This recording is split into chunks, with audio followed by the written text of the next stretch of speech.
estoy leyendo a algunos de los periodistas favoritos de Paco y de Jaime, sobre todo uno que es uno de los favoritos de Jaime, mi querido Paco, Armando Guzmán, para que vean que sí sirven mis planteamientos en la mañanera, mi querido Paco.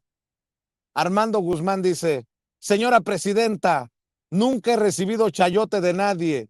Yo gano mi dinero honradamente. Yo hablaría bien de usted si usted se lo ganara.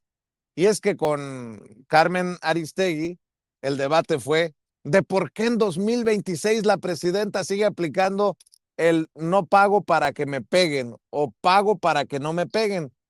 Porque digo, creo que es muy perverso decir que la presidenta es igual a López Porpillo, porque no lo veo. O sea, a pesar de mis críticas a la distribución del dinero de publicidad oficial, pues no es, no te doy a ti Azteca para que no, porque me estás pegando. No va por ahí.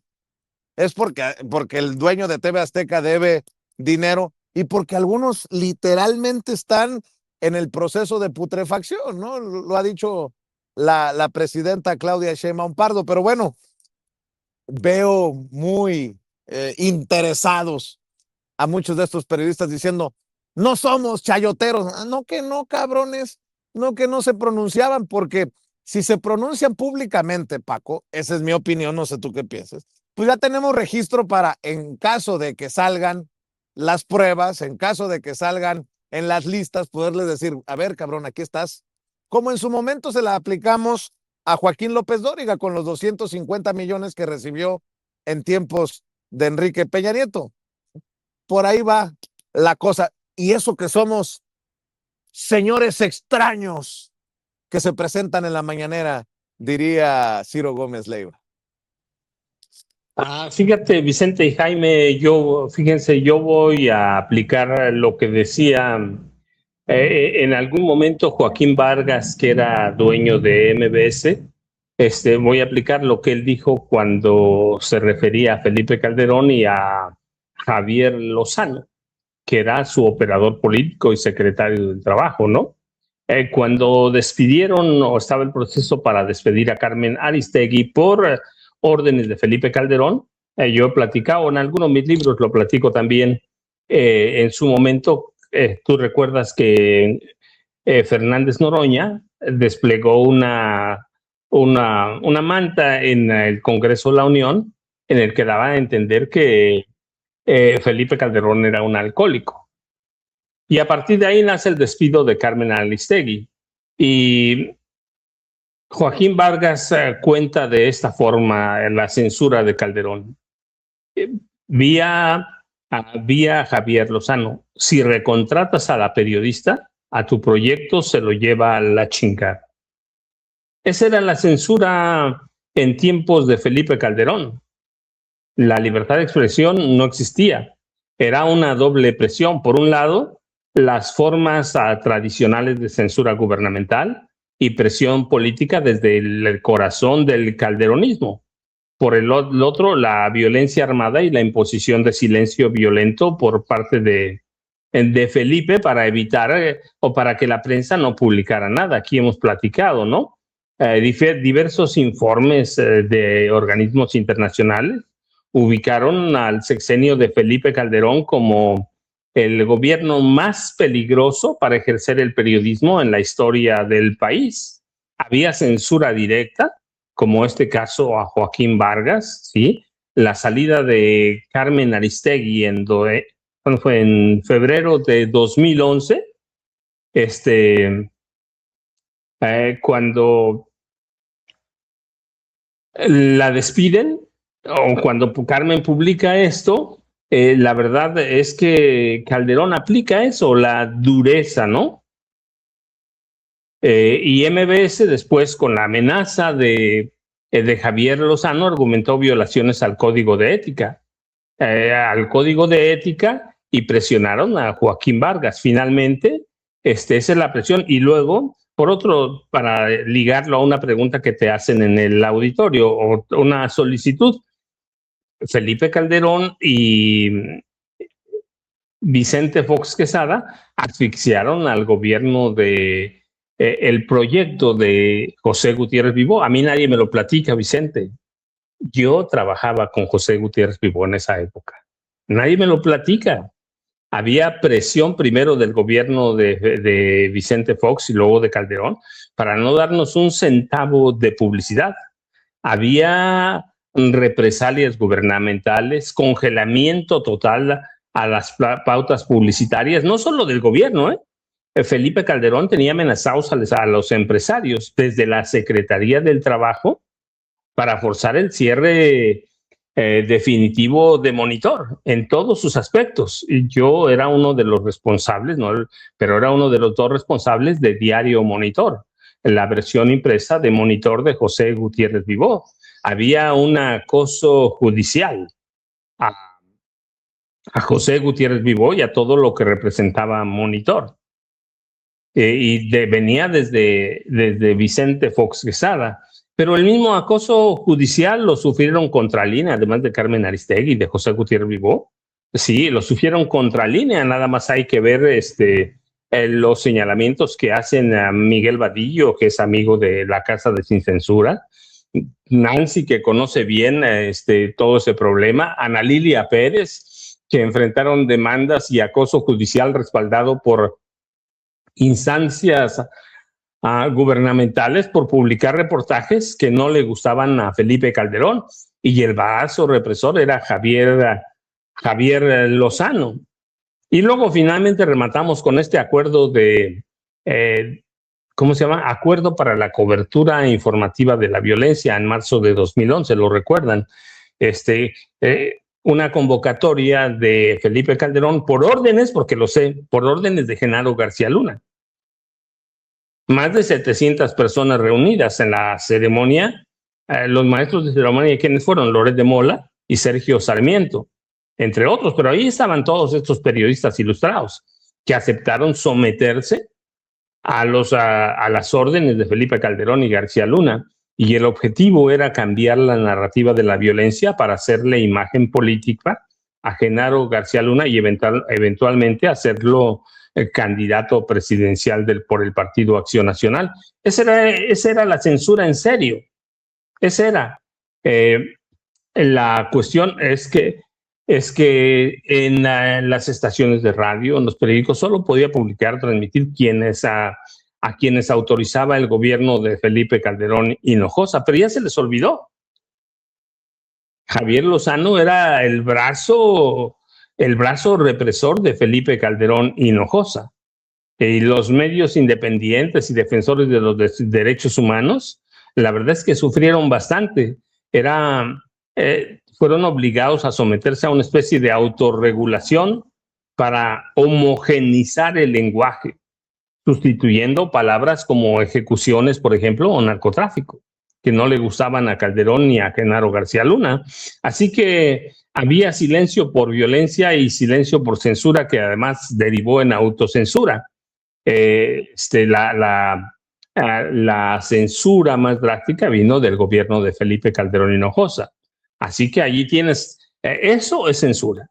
Pero ya se les olvidó porque, claro, el gobierno de Felipe Calderón Hinojosa les entregó miles de millones de pesos, como 51 mil millones a la prensa entre los dueños y estos periodistas ilustrados. Y después llega el de Peña, también lo mismo, 50 y tantos mil millones de pesos. Así que esa es censura, Vicente. Lo que tenemos ahora, sí, es algo de lo que quieren hacerse víctimas. Hay que ver, por ejemplo, Loret de Mola. Loret de Mola es un tipo sinvergüenza, no solo porque se vende y todo eso, permite que Latinus reciba publicidad, por ejemplo, de gobiernos que desvían partidas del sector salud, y eso es criminal, Vicente. Pero esa es, en esencia, la censura, Vicente. Así que, para que tengamos una idea de lo que hablamos cuando hablamos de censura y de autocensura, Vicente y Jaime. Y ahora, mientras levanta la mano desde Estados Unidos Armando Guzmán y dice: presidenta, yo no soy chayotero. Dice: pero me dice a mí que sí recibo dinero. Sin pruebas, obviamente, porque no existe, porque es una calumnia. Dice que yo sí recibo dinero de Palacio por las preguntas que hago. Pero él dice: créame, presidenta, que yo hablaría bien de usted si se lo mereciera, pero yo no soy chayotero.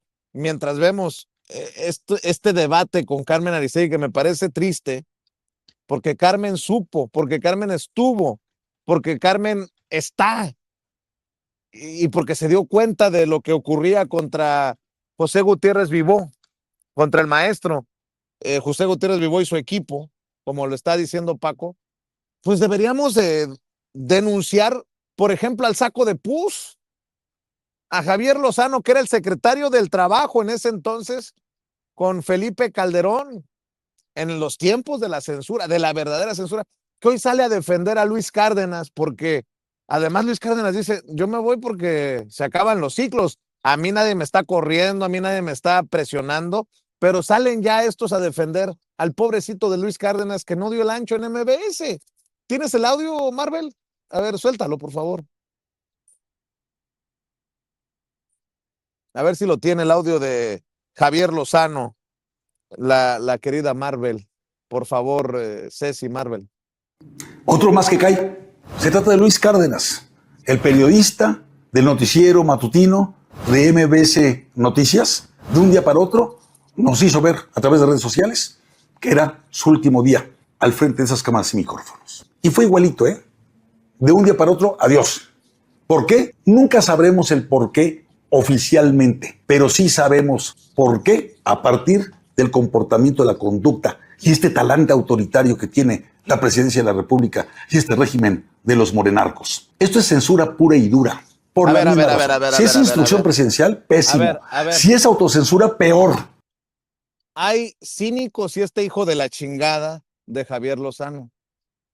Recuérdame lo que dijo Joaquín Vargas, el concesionario, el dueño de MBS, cuando lo presionaron para que se fuera Carmen Aristegui. Por favor, Marvel.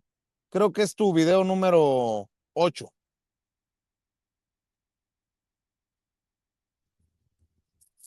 El trabajo, durante su exposición, fue vehemente en gestos, actitud y palabras, al grado de amenazarme, en nombre del gobierno, de la siguiente manera.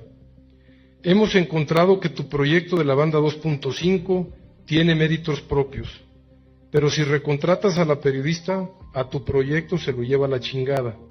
Pero yo no quiero pensar de veras una combinación en este país que gane Donald Trump en los Estados Unidos y que gane López Obrador en México, ¿eh? Son los dichos de Vargas. Esa sí es censura, esa sí fue censura de Javier Lozano. Y hoy se dan golpes de pecho, se rasgan las vestiduras. Chinga tu madre, Javier Lozano. Y tu padre también, cabrón. Mi querido Jaime, más lo que le quieras agregar, digo, a la mesa, no a las ventadas de madre, a la mesa, temas que traigas, mi querido Jaime, te escuchamos. Y yo creo que no puedo evitar, en este caso, sumarme un poco a la indignación de ustedes dos, queridos amigos, porque esta gente es increíble el grado de cinismo. Yo creo que esta gente son más pruebas de lo que son inmundicia humana. No puede haber más. Miren, el querido maestro Paco Cruz recordó la forma en que terminaron con el proyecto periodístico de Gutiérrez Vivó, Monitor, pero hay que refrescarle la memoria a todos estos delincuentes, porque eso es lo que son, delincuentes. Cuando Vicente Fox llegó al poder, lo que hizo fue brutal. En el caso, por ejemplo, de Excelsior, más allá de los errores de editoriales o de falta de pericia de los directores de Excelsior en aquel momento, o de la falta de visión, porque como se recordarán, cuando Vicente Fox iba a asumir el poder, todo el mundo creyó que en México se iba a producir una transición a la democracia. Yo mismo pensé que iba a ser posible una transición a la democracia, pero llegó este personaje y traicionó esa promesa de transición, pero la traicionó de la forma más brutal, más sanguinaria, porque uno de sus principales movimientos consistió en destruir la cooperativa del periódico Excelsior, un periódico en el que yo trabajaba como corresponsal en Europa. Yo tenía mi base de operaciones en Madrid. A mí me dejaron abandonado en el extranjero con toda mi familia. Nunca se me dijo ni agua va. Fue un proceso caótico, y en el proceso de destrucción de la cooperativa de Excelsior para allanar el camino a los hermanos Vázquez Raña, murió gente, murieron cooperativistas, hubo enfrentamientos brutales, enviaron a grupos paramilitares para desalojar a la gente de la cooperativa, murió gente. El que hasta entonces había sido o fue su último director, José Manuel Nava, que había sido corresponsal en Washington, murió bajo las más extrañas condiciones. Y yo no tuve otra alternativa más que salvarme a mí y a mi familia buscando otro empleador. En ese caso, el Universal de aquel entonces me ofreció una tabla de salvación a cambio de que le cubriera la guerra en Afganistán, una cobertura durísima en la que casi pierdo la vida. Y después de todo eso, fue un naufragio brutal, brutal de Excelsior. La forma tan brutal en la que Marta Sagún cortaba cabezas a los directores de diarios, y estos no se atenían a sus caprichos editoriales, era brutal. Pero entonces nadie alzaba la voz para gritar censura, censura. No, no, no, los grandes medios, por terror, por miedo, no decían ni pío, ni pío. Así es que cuando yo escucho este drama de Luis Cárdenas diciendo en los micrófonos que él lamenta lo que está pasando, que este ambiente de asfixia, hoy mismo en las páginas del Universal, Kenia López Rabadán dando una entrevista que, bueno, yo no sé a quién le va a sacar las lágrimas, diciendo que en México está en peligro la libertad de expresión y de prensa, ¿no? Qué flaca memoria tienen todas estas gentes. Por eso yo digo que esta gente, todos ellos, incluido el saco de pus, son una inmundicia humana. ¿A quién van a engañar? ¿A quién engañar? ¿A los más jóvenes que no tienen memoria de aquellos eventos en los que dejaron abandonados a su suerte a decenas de miles de periodistas? No a uno, no a dos, no, a decenas dejaron. Algunos murieron, algunos fueron asesinados, otros tuvieron que huir al extranjero, en fin. El caso más emblemático, sin duda alguna, porque llamó más atención, fue el de Gutiérrez Vivó, pero hubo muchos periodistas, yo entre ellos, que vivimos ese naufragio, y nos costó, no te imaginas lo que es ser abandonado a tu suerte en el extranjero. Luego te mandan a cubrir una guerra a tumba abierta en Afganistán y quedas en bancarrota. Lo que me costó recomponerme de esa experiencia fue, para mí, realmente ha sido uno de los momentos más difíciles en toda mi carrera, porque de ahí me tuve que buscar la vida con otros medios, no mexicanos o extranjeros, y solamente así pude salir adelante yo y mi familia. Así es que cuando yo escucho a esta gente como Luis Cárdenas o el Saco de Pus o a Kenia López Rabadán, la verdad es que me dan ganas de vomitar, me dan arcadas. Y yo pienso, solamente los suyos tienen derecho a denunciar que les han quitado el acceso al micrófono de donde permanecieron. Hay que recordar cómo llegó, por ejemplo, Luis Cárdenas a MBS, apuñalando por la espalda a Carmen Aristegui. Hay que recordar un esquirol, Jaime. Un esquirol, exactamente. Hay que recordar cómo llegaron el Vázquez Raña, el dueño de los hospitales Los Ángeles, a hacerse con el control de Excelsior, con muchos muertos de por medio. O sea, no eran cosas de censura, no. Aquí eran crímenes de Estado. Así es que, por Dios, ¿en serio van a creer esto? Que pobrecitas amantes de la democracia, la libertad y la libertad de prensa. No. Esto es, y se acuerdan de aquel acontecimiento de Gigón, cuando Gigón denunció que el saco de pus le dijo copelas o cuello, y luego cuando mandaron detener a Gigón en Estados Unidos e inicia el proceso de el enjuiciamiento, vaya, de Gigón que yo cubrí, me acuerdo mucho que en el primer juicio que un juez invalidó, dijo, esto no hay las pruebas suficientes, no se sostiene este juicio, y tuvieron que negociar con el gobierno de México para que se enviara a otro juzgado, a otro distrito, para enjuiciar a Gigón, porque Gigón siempre sostuvo que ese dinero no era de él, sino que era del PAN. Así es que, miren, de verdad, en serio, milongas, vayan a cantarlas a otro lado, de que amenaza libertad de expresión, que en aquellos tiempos sí se censuraba.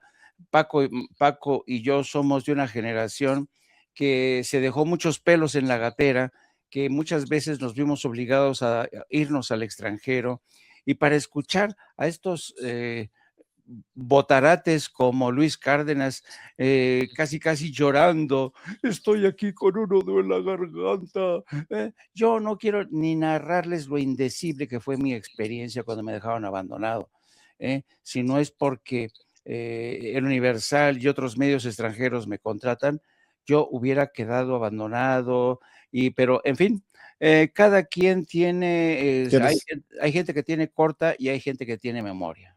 ¿Quieres que te hagan cabronar más? Vicente Fox. No existe democracia cuando el gobierno decide qué puedes decir y cómo debes decirlo. La censura, aunque se disfrace de contexto, sigue siendo censura. Ningún gobierno tiene derecho a convertirse en dueño de la verdad.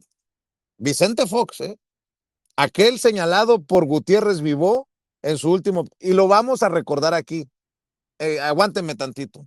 Y luego Vicente Fox dice, estamos al 100% de acuerdo con esta postura, y es la postura de Alito Moreno, del PAN al PRI, el PRIAN en su máximo esplendor.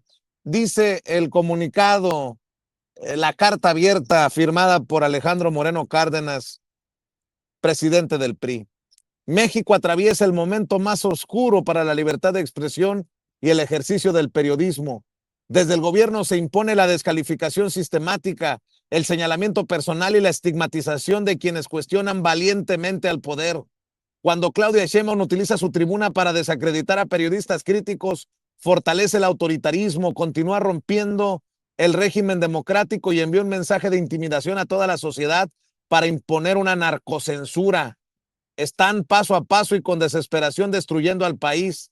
Expresamos nuestra solidaridad con Carlos Loret de Mola, Ciro Gómez Leiva, Manuel López San Martín, Raimundo Rivapalacio, Pedro Ferriz, Luis Cárdenas, Ramón Alberto Garza, Azucena Oresti, Carlos Alarraqui, así como con Atypical, Latinus y TV Azteca, y con todos los periodistas profesionales, valientes comunicadores y analistas que enfrentan campañas de desprestigio por el solo hecho de ejercer su derecho a informar y opinar.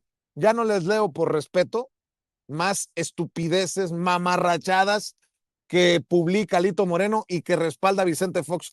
Mejor recuérdeme, Marvel, aquellas frases del maestro José Gutiérrez Vivó en su último programa.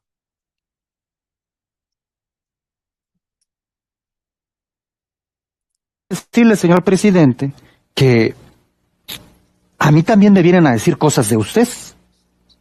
¿Y qué te dicen de mí? Le dije, pues, que me quiere usted desaparecer, irse. Entonces se levantó muy indignado de la silla el señor presidente Fox, pegó en la mesa con el puño izquierdo y me dice, yo nunca he matado a nadie. Yo me sorprendí de la respuesta y le dije, señor presidente, yo nunca dije que usted me quisiera matar. Usted me quiere desaparecer como empresa. Estos son los últimos minutos de Monitor después de 33 años. La vida cambia porque cuando se dice que se respeta la libertad solo en los discursos, pero no en las oficinas privadas, hay un choque muy profundo, porque finalmente ofrece la libertad, la cual incomoda y molesta. Posiblemente el hecho de que nuestro logotipo diga Grupo Monitor comprometido con la verdad, a lo mejor es un error gravísimo. Alguien me decía el otro día, oiga, se puso comprometido con la mentira, a lo mejor no tendría usted complicaciones. No, pues sí, a lo mejor no, pero pues no lo iba a hacer. Entonces, de ese lado, pues es un descubrimiento muy triste que en tiempos de la renovación, comillas, de México, haya pasado esto. Segundo, pertenecemos a una industria la cual se los he dicho a ellos, pero por supuesto no han estado interesados en lo que he dicho. Es una industria desunida. O sea, es una industria donde pueden ver que le están haciendo algo a uno de sus afiliados y toman parte con el delincuente. ¿Mm? O sea, se van del delincuente. Interesante, ¿no? Paco, ¿no fue Sergio Sarmiento el que entró después de ustedes a la radio? No te escucho. Vicente, la verdad yo dejé de seguirlos. Yo en ese momento yo me fui poquito antes de eso, yo me fui a Oaxaca, allá a mi tierra. Había tomado ya la decisión de no volver a trabajar nunca más en un medio, ¿sí? En ese momento tomé la decisión de escribir libros. Yo di por concluida mi participación como periodista diarista en activo. Hasta que apareciste tú, hasta que apareció, lo he dicho, aparecieron tú y Julio Hernández o López, Julio Astillero.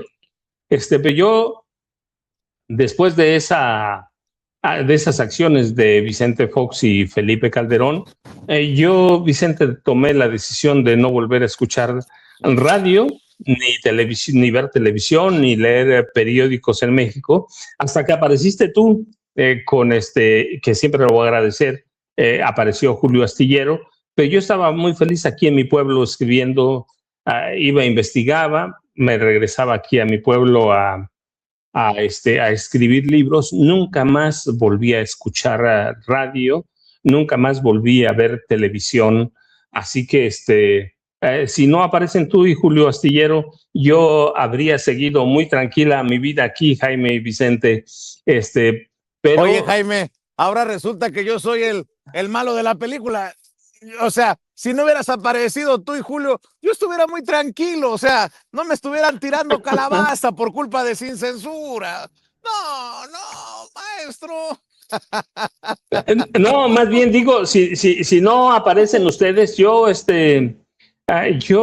habría seguido sin escuchar radio, sin ver televisión. ¿Te acuerdas? Yo te dije, Vicente, le dije a mi familia, salió García Luna, Señor de la Muerte, y le dije a mi familia, me invitaron a un programa de internet con Vicente Serrano, y mi familia me dijo, con Vicente Serrano, Sin Censura, sí, ve, por favor. Eso fue lo que cambió este rumbo, Vicente y Jaime.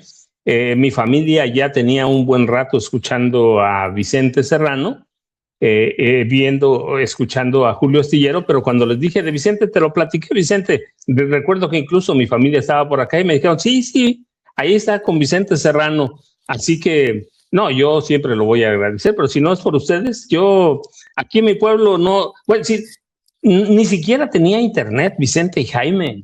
Yo había saldado mis cuentas con el periodismo diarista y lo hacía a través de mis libros, Vicente y Jaime. Bueno, y antes de que se nos gane la señora presidenta de la República, yo ya saben, @Paco Cruz Jiménez en X, antes Twitter, Francisco Cruz Jiménez en Facebook, a las 5 de la tarde las videocharlas cruzadas en los canales de Julio Astillero, y a las 6 de la mañana aquí todos los días, de lunes a viernes en Sin Censura, Vicente y Jaime. O antes, si lo amerita la noticia, maestro Paco. Oigan, pero haber rescatado esto que dijo Gutiérrez Vivó de Vicente Fox, ¿no le sonaba, ya con lo que sabemos de Alito Moreno, a los periodistas no se les mata a balazos? sino de hambre. ¿No sonó muy Alito Moreno, Vicente Fox, recordando a Gutiérrez Vivó que le dio con la izquierda un madrazo en el yo no he matado a nadie? No, cabrón, si yo no te decía que, no, que has matado, me quieres desaparecer como empresa, le reclama Gutiérrez Vivó. Más o menos es la idea de estos güeyes, ¿no? Ah, no, si no vamos a matar a balazos, los vamos a matar de hambre o los vamos a doblegar. Y luego, el saco de pus en tiempos de Calderón.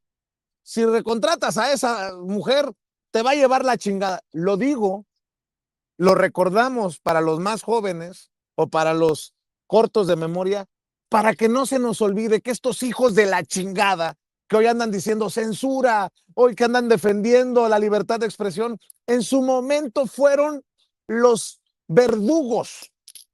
Y qué tristeza de Carmen Aristegui, solo como ejemplo, de Carmen Aristegui, que en su momento fue perseguida, callada, doblada, maltratada.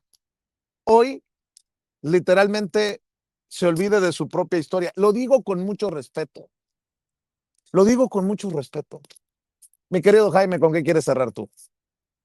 Pues un poco también refiriéndome a esto que fue para mí uno de los episodios más oscuros de la historia reciente de México, el trato tan cruel que se le dio a los medios de comunicación desde el poder, porque el poder tenía esa lógica.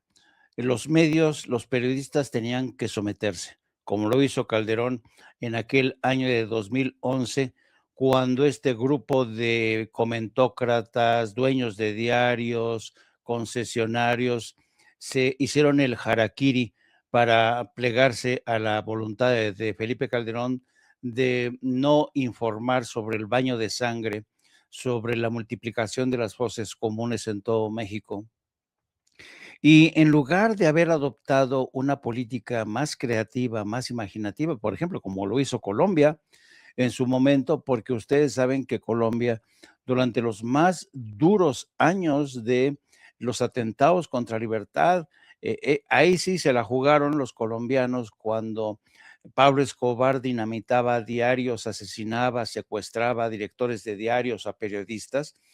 Los periodistas colombianos hicieron un pacto muy valiente y muy imaginativo, porque en lugar de callar esa realidad, lo que hicieron fue eliminar, eliminar las firmas, toda la información que salía no llevaba firma y se publicaba de manera simultánea en todos y cada uno de los miembros que formaban parte de este pacto.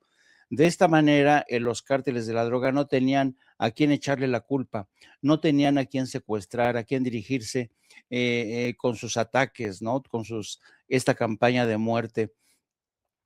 Todos los periodistas colombianos dijeron, vamos a investigar entre todos a los cárteles de la droga, vamos entre todos a exponerlos. Y así fue. Y solamente de esta manera, trabajando todos desde el anonimato, de estas alianzas, desde la trinchera, pudieron seguir publicando la historia tan cruel que supuso esa guerra de Pablo Escobar. Pero en México se les hizo más fácil obedecer las instrucciones de Felipe Calderón. ¿Por qué?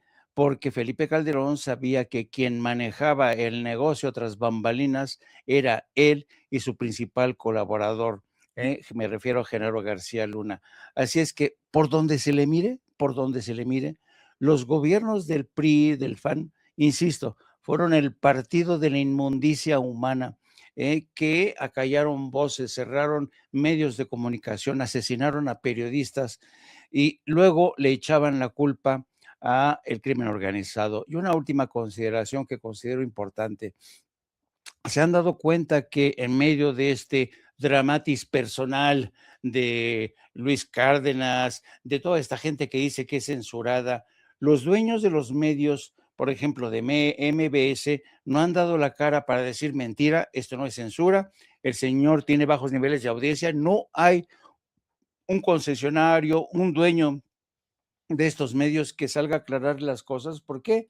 Porque les beneficia, aprovechan esta confusión, ¿no? Ceremonia de la confusión creada por las víctimas de esta censura para de alguna manera dar a entender que es verdad, que el gobierno los ha presionado a ellos, los dueños, pobrecitos, así es que deberían dar la cara y decir que esto no es producto de un manotazo por parte del gobierno de Claudia Sheinbaum, sino que esto es producto simple y sencillamente de la realidad.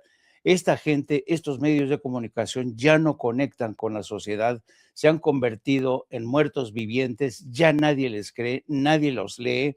Así es que menos drama, señores, y ojalá hubiera un poco más de mayor seriedad, valentía de los dueños de comunicación para que digan, para que pusieran las cosas en su lugar.